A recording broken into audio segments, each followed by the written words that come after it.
जय जवान और जय किसान वाले देश में जहां किसानों और जवानों को सबसे ऊंचा दर्जा समझा जाता है, आज उसी देश में किसान और जवान आमने सामने खड़े हैं। आप जानते हैं ऐसा क्यों हो रहा है? आज हम आपके हर सवाल को, किसान आंदोलन से जुड़े हर सवाल को पूरी तरह से समाप्त करने आए हैं कि किसान क्यों वहां खड़े हैं और जवान और किसान को आमने सामने खड़े होने का क्या रीज़न है। सरकार एक विधेयक लाई है जिसके अनुसार किसान अपना जो कृषि उपज है वो कहीं भी ले जाकर बेच सकते हैं, और अब जो है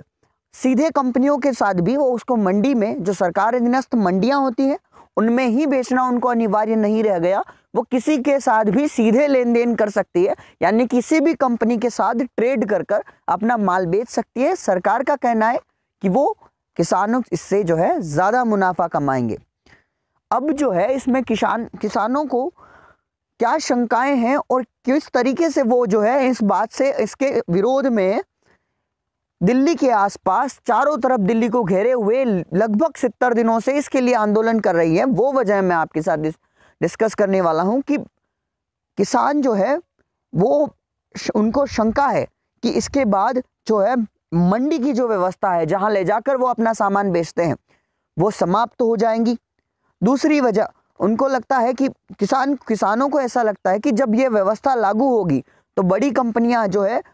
छोटे किसानों का शोषण करेंगी, क्योंकि वो अपने मनमानी दाम पर उनसे जो है फसल लेने की कोशिश करेंगी।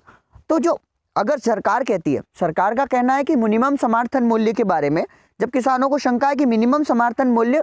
इसके बाद समाप्त हो जाएगा, लेकिन सरकार कहती है कि ऐसा नहीं होगा। किसान कहते हैं कि ये समाप्त हो जाएगा। अब इसमें शंका का एक्सप्लेनेशन ऐसे हो सकता है कि अगर शुरू में कंपनियां हो सकता है कि बढ़ चढ़कर भाव दें, जिससे मंडी के जो व्यापारी होते हैं या फिर दूसरे जो व्यापारी हैं वो ले ना पाए उस भाव में।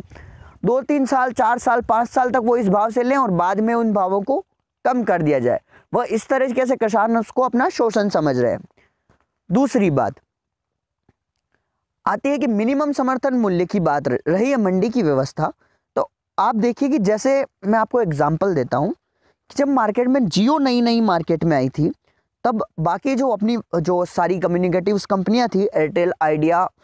रिलायंस, बाकी सारी भी मार्केट्स में थी, लेकिन तब वो इतने इफेक्टिवली वर्क नहीं कर रही। जियो जब मार्केट में आई तब बाकी कंपनियां भी काम कर रही थी, तब उनके पास इतना कंपटीशन नहीं था। जब जियो मार्केट में आई उसने जो है सारी चीज़ें फ्री देना स्टार्ट की,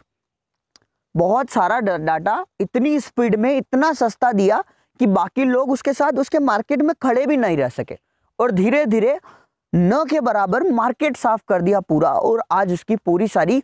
मार्केट उसकी हो गई। और धीरे धीरे आप देख रहे हैं कि जो स्टार्टिंग में रिचार्ज 0 से स्टार्ट हुआ था, 399, 499, 599 और लगातार कंटिन्यूटली बढ़ता जा रहा है। किसानों को भी ऐसा ही लगता है कि आज जो कारपोरेट कंपनियां आएगी उनके साथ बॉन्ड करेगी और शुरू में उन्हें अच्छा भाव देगी, और बाद में धीरे धीरे जब वो बंद हो जाएंगी या फिर वो कम भाव देगी, तब वो मंडियों में माल बेचने जाएंगे तो वहाँ खरीदार ही नहीं होगा, क्योंकि वो ऑलरेडी बर्बाद हो चुके होंगे, क्योंकि उनके पास लगातार कंटिन्यूटली मार्केट ही नहीं होगा, तो वो क्या लेंगे आपसे।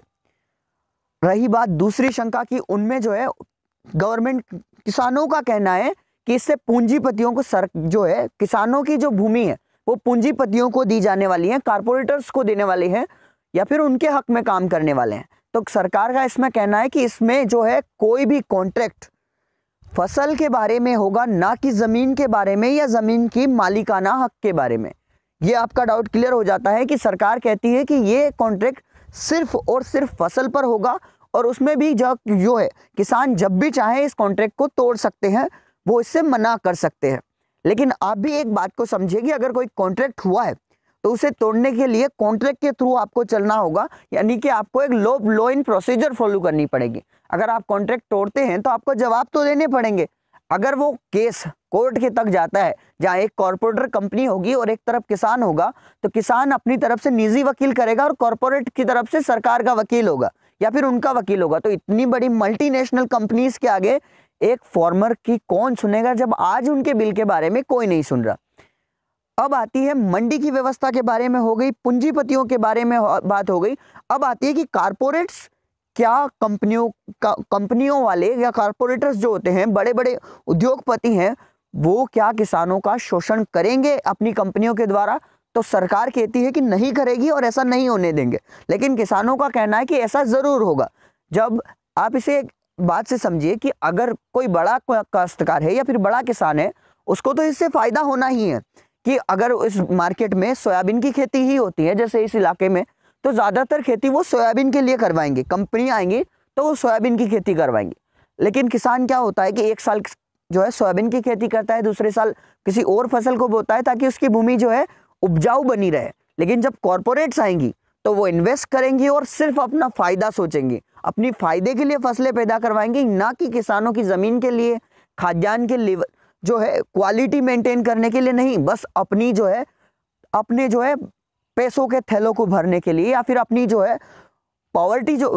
जो आप कह सकते हो कि मनी की इन्फ्लुएंस होती है ना, जो पैसों की मांग होती है, बस अपनी भूख को कंप्लीट करने के लिए काम करेंगी, किसानों के लिए नहीं। तो इन सब चीज़ों के लिए किसान वहाँ आंदोलन कर रहे हैं और चाहते हैं कि सारा देश उनके सपोर्ट में खड़ा हो, क्योंकि कल अगर हम जब यह चीज़ें हाथ से चली जाएंगी और एक पीढ़ी से दूसरी पीढ़ी पर आ जाएंगी, और जब मंडियां बंद हो जाएंगी और एमएसपी काम कैसे करेगी? जब सारे लोग जब ज़्यादा भाव में जब